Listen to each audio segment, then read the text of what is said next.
Kombe la AFCON lapelekwa kambi ya kijeshi Senegali, hawataki kuwapa Morocco, ambapo imeelezwa mvutano kati ya taifa la Senegali na shirikisho la soka barani Afrika yani CAF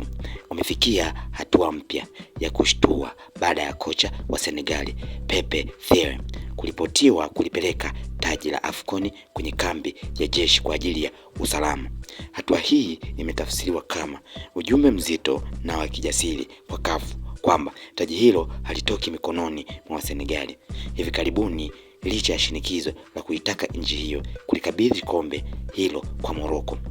Imearifiwa kuwa kombe hilo sasa lipo ndani ya kituo maalum cha kijeshi kikiwa kinalindwa na askari wenye silaha saa 24, ikiwa ni ishara ya kuzilinda heshima na fahari ya taifa. Hatua hii ya Pape Thiaw imeungwa mkono na raia wengi wa Senegali ambao wanaona kuwa kunyang'anywa kwa taji hilo mezani ni uonevu wa kispoti. Hivyo kutumia jeshi ni mbinu ya kuhakikisha hakuna mamlaka yoyote inayoweza kulichukua taji hilo kwa nguvu, labda waende wakaliibe. Uamuzi huu unakuja wakati ambao ulimwengu wa soka unasubiri kauli ya mwisho kutoka kwa mahakama ya michezo CAS. Kwa kuliweka kombe kambi ya jeshi, Senegali inatuma salamu kuwa taji hilo ni mali ya wananchi na halitarudi CAF hadi haki itakapotendeka, jambo ambalo limezua mjadala mzito kama linapaswa kuingiliwa na nguvu za kijeshi. Kwa kiasi hiki mvutano huo umeweza kutokea baina ya CAF na nchi ya Senegali baada ya CAF kuamuru kwamba kombe hilo liweze kwenda Morocco, kwa kuwa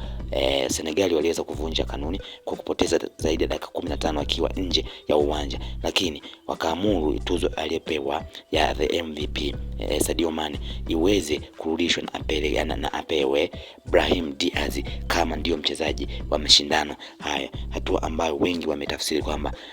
Senegali wameweza kuonesha ujasiri mkubwa zaidi. Kwanza walianza kuonesha ujasiri mkubwa ndani ya uwanja wakiongozwa na Sadio Mane baada ya kuambia walale chini hawaendelee na mchezo, baada ya kuonekana referee akiwa anapendelea upande mmoja. Lakini hatua hii imefikia pabaya zaidi baada ya CAF kuamuru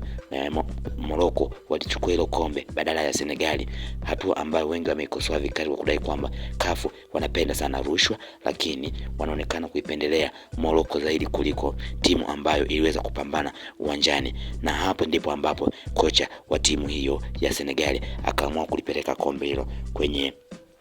kambi ya jeshi ambayo linalindwa na wanajeshi ambao wana silaha nzito kwa saa 24.